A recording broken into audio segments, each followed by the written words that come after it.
allies in Asia, but economy-wise, we're so much interdependent of each other, and it's really.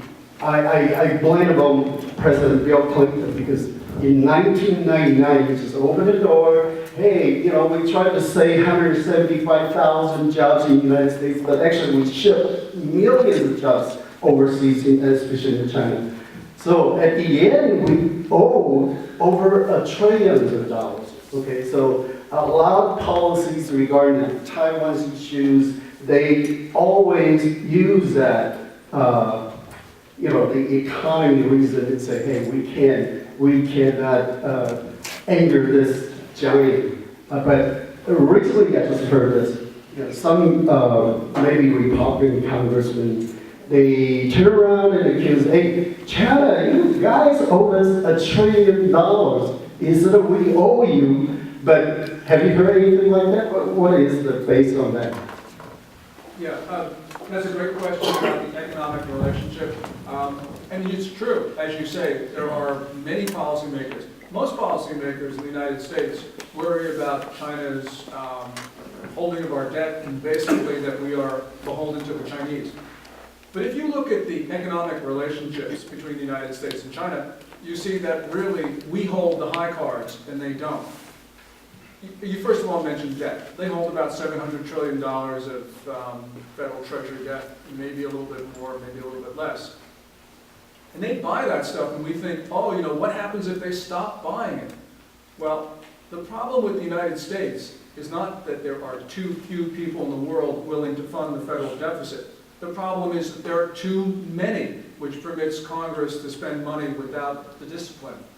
The Chinese buy our debt not because they like us or they're trying to make us beholden to them, but because they have an economy which is geared to selling things to us. And they have no choice but to continue to buy dollar-denominated obligations in order to keep their export factories going. And at this point, just think about one number when you want to understand the relationship between China and the United States. And that is that in 2011, 190.5% of China's overall trade surplus related to sales to the United States. That's an incredible number. China is running deficits with the rest of the world so they can run a surplus against the United States. That number, by the way, is up from an already stunning 90.1% in 2008.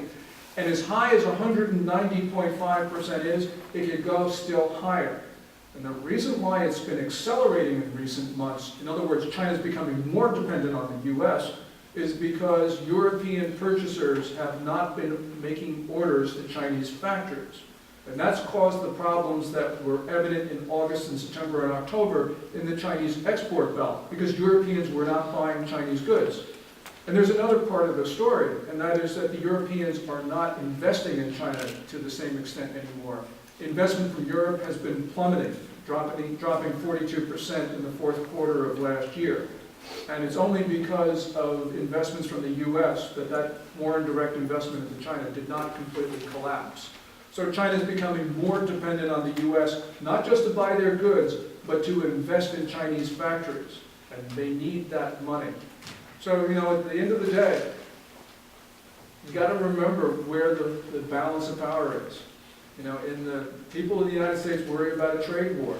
But the last time the world had a real trade war, which was the Great Depression, and the country that got hurt the most was the United States. But remember, in the 1930s, the United States was the world's great current account surplus country. We were the country racking up trade surpluses. In any sort of trade war, debtors and those with deficits always do extremely well. The United States has the world's biggest consumer market. We could do just fine without the rest of the world, and that means we could do just fine without China. So, when we look at the balance of power in the relationship, Americans don't have to worry. We should have a Taiwan policy, we should have a China policy that corresponds with our best instincts of supporting democracies. We don't have to worry about the Chinese. Whatever we do, they have to follow because their economy is dependent on ours, and it's becoming more dependent. Hi, my name is Alex. My question is, you know, what do you see as the major driver of Beijing's current posture toward Taiwan?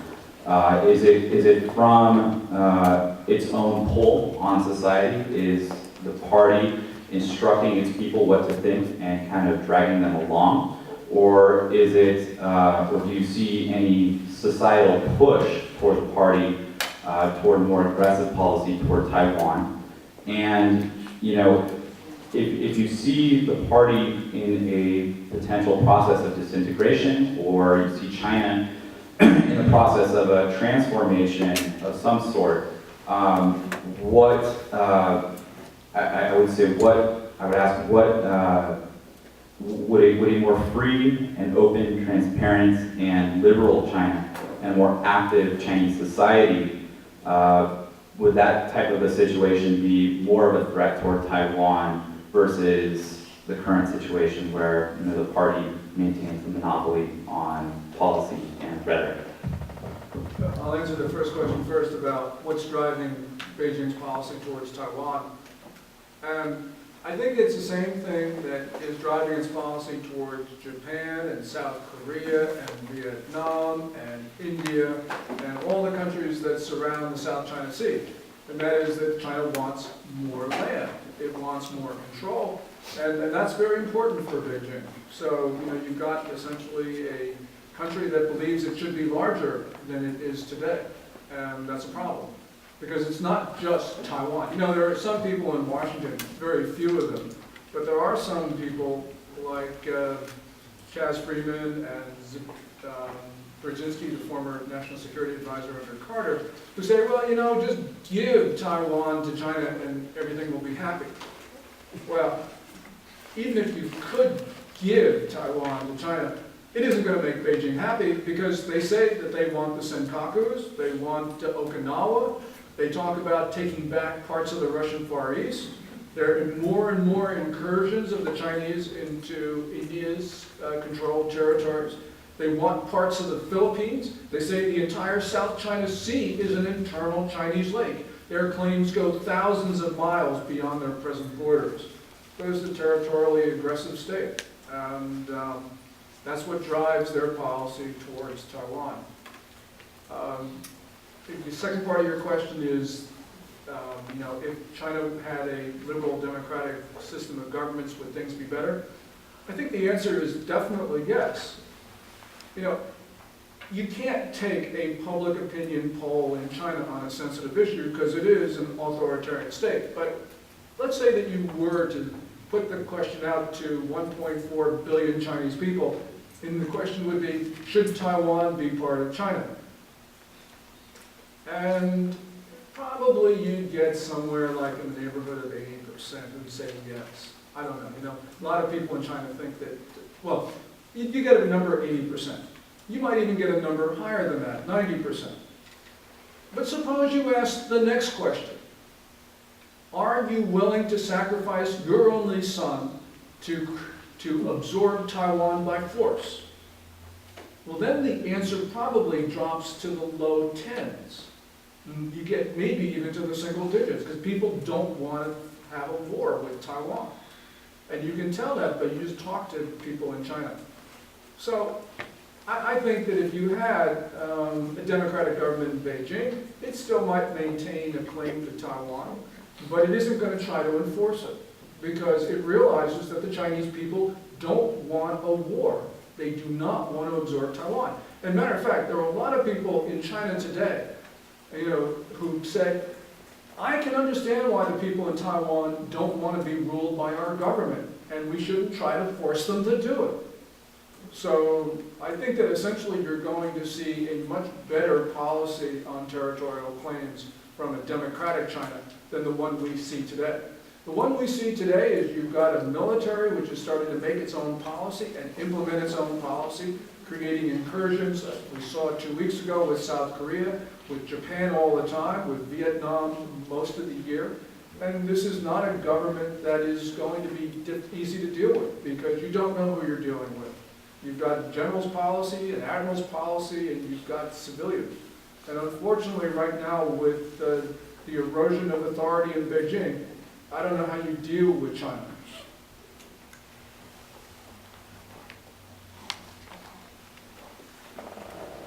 Right over there. Come up here. My name is Richard.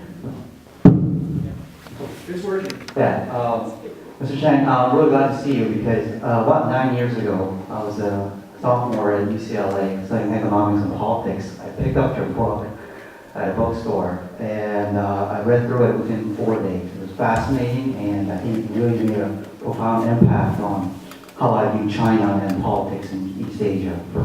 But I can't recall every details of your book because it was 9 years ago, but Neither can I. I believe you predicted that China will fall into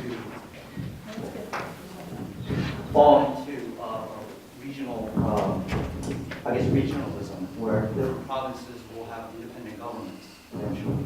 That's how the Chinese history has been from one dynasty. Whenever there's one dynasty, another dynasty transition, all the provinces go to war against each other because all the warlords trying to take power.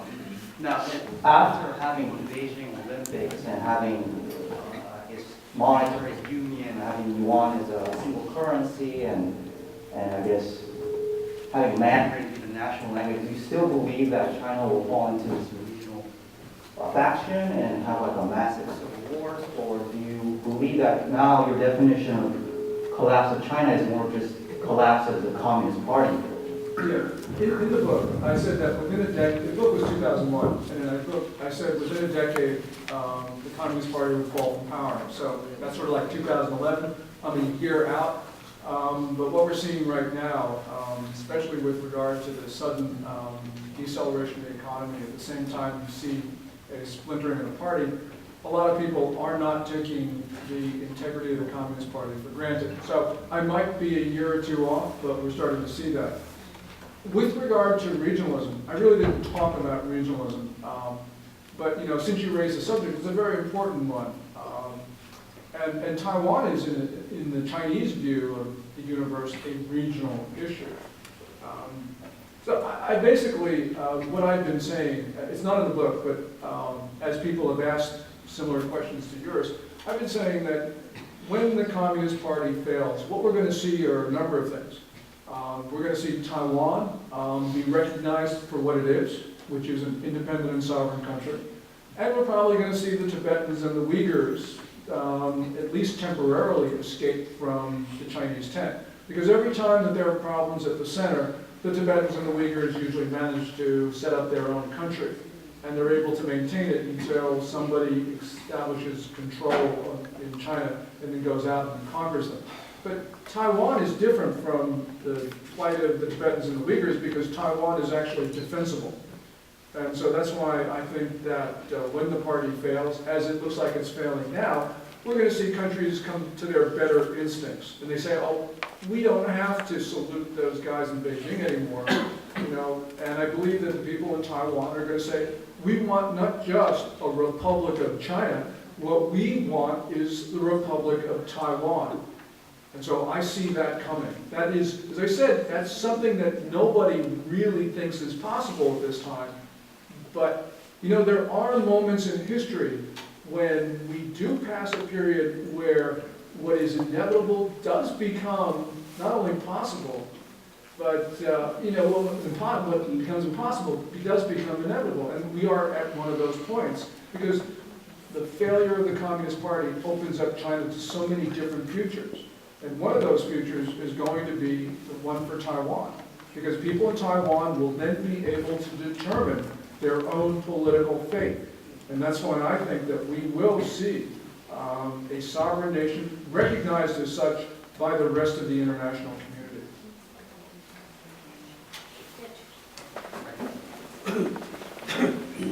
I'm Wendell Hugh. I have two questions. Two questions. First question, I think, what do you think Taiwan's economy can continue to prosper or even survive without the Chinese market? Okay. The second one is, if China were to collapse, would it would the Chinese military attack Taiwan in order to divert attention from its failure? How many hours do I have to answer these questions? Let me answer the first one first, because that's an easy one, in a sense. Everyone has sort of thought, with the problems in the Chinese economy, it's going to kill the world. Well, it ain't going to do that, because, every analyst out there says that, China is the engine of global growth. Well, it's not. To be an engine of global growth, you have to be an importer in order to support manufacturing in other countries. And right now, there is only one engine of global growth because Europe is falling off the table. And that one engine of global growth is you and me and Terry and all the other people who are buying the crap at Walmart. So, essentially what's going to happen is that in China, as you have problems in the economy, you're going to see an acceleration of a trend that is already occurring, and that is the migration of industry away from the coastal portions of China. Two things are happening. Industry is moving inland into China, plus industry is moving to Vietnam, Indonesia, Bangladesh, Mexico, and God forbid, the United States. So this is something where, okay, so let's start talking about Taiwan. What's going to happen to the economy in Taiwan? Because, you've seen more and more integration of Taiwan's economy and China's economy. Well, yeah, but that can be reversed, and you're going to see manufacturing start to flow out of China, and that means that you have more manufacturing done in Taiwan, which ain't entirely a bad thing. So Taiwan's economy will be okay when the problems in China become worse than they appear now. Regarding your second question, which is the one that requires a 2-hour answer to be fair to you, a lot of people worry that with problems in China, you're going to see the political leadership in Beijing try to create military misadventure abroad in order to distract the Chinese people away from problems. Because, after Deng Xiaoping got rid of most of Mao Zedong's ideology, the primary basis of legitimacy of the Communist Party has been the continual delivery of prosperity. And with China's government not being able to deliver prosperity, then your scenario really comes to the fore that some general or admiral decides that, gee, it'd be a good idea to take over Taiwan this week. Couple things about this. That's possible. But I actually think, and of course nobody really knows the answer to this question, not even the Chinese themselves. I think that if they're going to pick on some country and their region, they're probably not going to pick on Taiwan. They're probably going to pick on Japan. Because for a number of things. You talk to ordinary people in China, and you get a sense, and this goes back to the answer to the other question about attitudes in China about Taiwan. You get a sense that people in China, as I said, that they do believe Taiwan should become part of the People's Republic, but they also will tell you in their more candid moments that Chinese should not kill Chinese. Now, I know that people in Taiwan are not Chinese, but from the mindset of the people in China, that's what they see. And so if they're going to pick on somebody, they're not going to pick on Taiwan, in my view. Now, of course, there could be some incident, where you have two planes get tangled up, one from Taiwan and one from China, where it just sort of spirals out of control. But I actually don't think that that's going to happen. It's more likely that the Chinese are going to pick on people that they don't like. And that probably means Japan at the top of the list, maybe the Indians, probably the Vietnamese, who knows. But there's a more important issue here, and that is when a political system fails, and we've seen this from 1989 with the failure of East Germany. These political systems, these hardline, authoritarian, communist governments, when they fail quickly. And I think that when the Chinese government fails, it's going to fail so quickly that generals and admirals are not going to have the time to think about attacking some neighbor. That probably what you're going to see is the use of the People's Liberation Army at home. And what they'll try to do is maintain civil control of the party over the Chinese people. So that's where I think what we're going to see. Now, I could be wrong. If the political system fails in slow motion, it does give leaders an opportunity to fight somebody else. But I think that China will fall into the same pattern that we've seen in East Germany, Poland, the rest of Eastern Europe, the Soviet Union, the Philippines, Peru, the stands, Kazakhstan, Kyrgyzstan, all of these countries. When these governments went gone, they were gone overnight. And that's the way it's going to happen in China. Because China's society right now is volatile. And I don't think they're going to give the party more than two or 3 days before it becomes really evident that they cannot create a fight abroad. So I'm an optimist in that sense.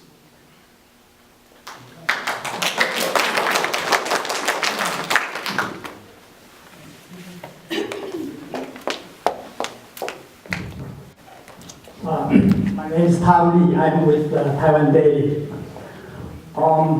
You say that Obama changed his policy, moved to stand up to China.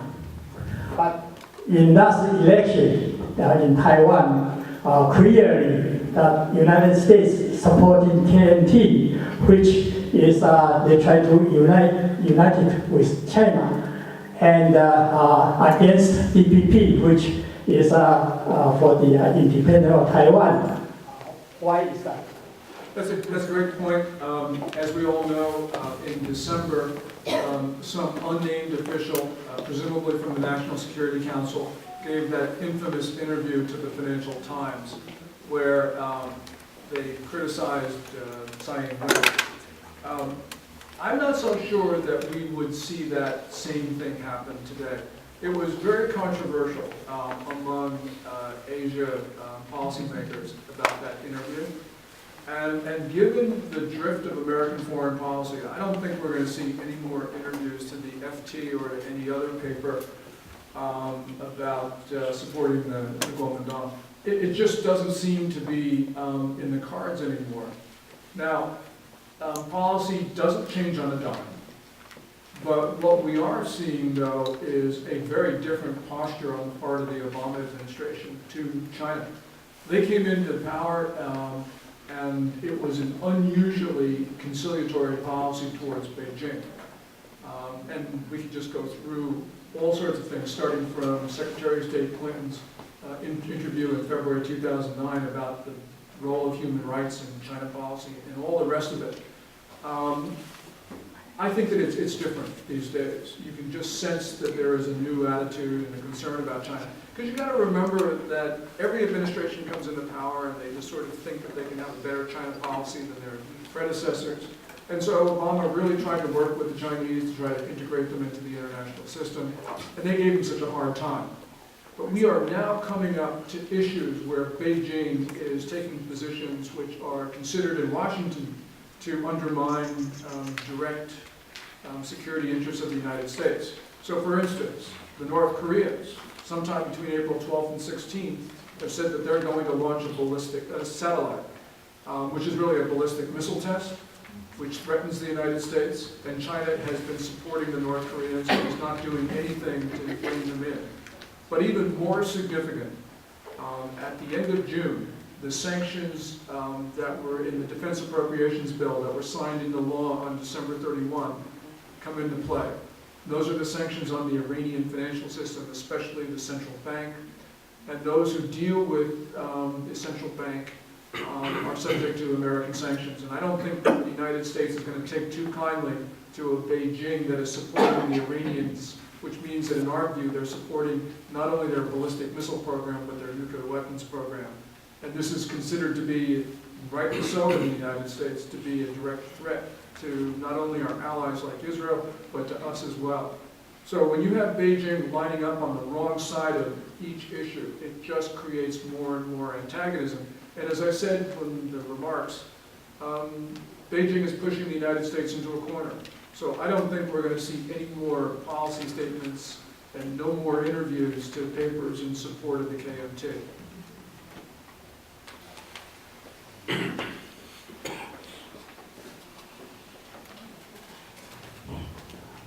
Mr. Chang, listening to your speech, I got the idea that Taiwan is going to benefit from this shifting of international politics away from China toward Taiwan, which is good.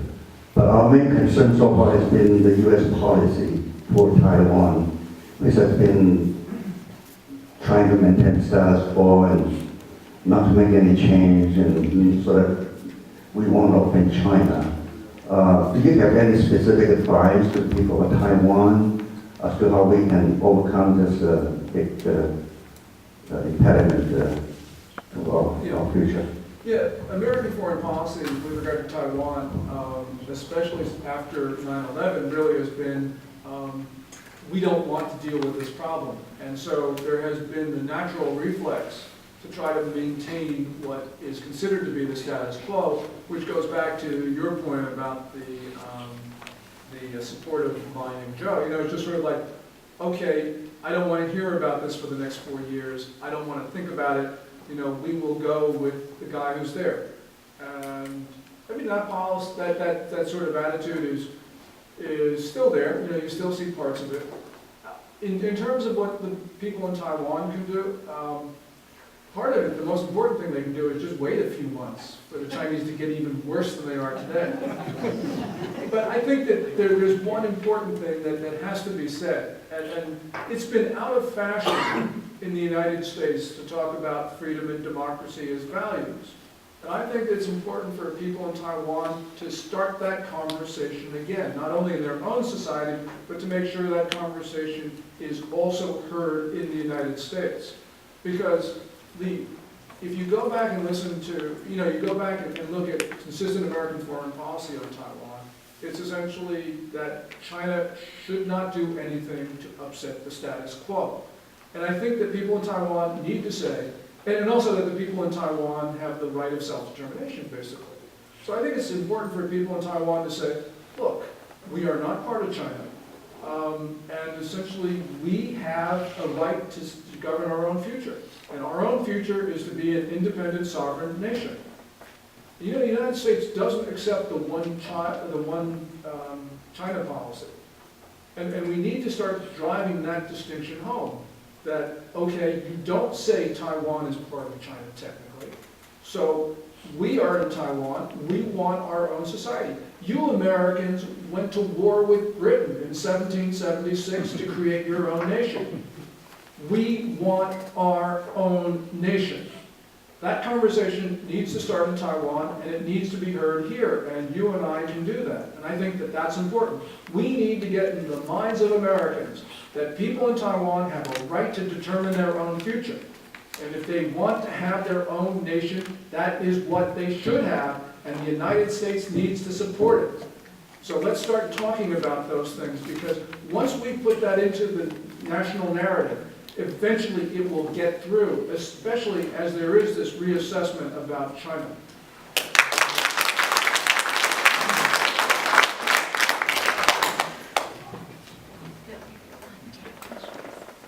Right over there. He didn't like the first answer, so he's done.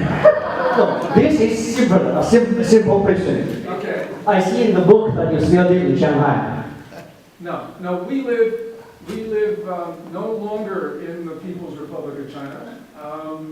We happen to live in the great state of New Jersey. Oh, because I was going to ask what kind of special treatment they're giving you. You're still in China. Well, you know, every once in a while, you know, most of the time, Beijing just sort of left me alone because they thought, oh, you know, we Chinese are going to rule the world, so we don't have to worry about Chang. So it was okay. You know, and that meant that they thought I was wrong, and so they were nice to me. Every once in a while, they would say something nasty in Xinhua, but it didn't last very long. But, you know, in recent times, though, they've been getting a little bit testy with regard to me. And I take that to be a great sign that they're starting to feel just a little bit insecure. And, you know, you see this, for instance, and it's not just me, of course, but you see this with regard to the way that they're treating their critics, and, of course, their whole reaction to the Arab Spring last year. and we are seeing a new insecurity on the part of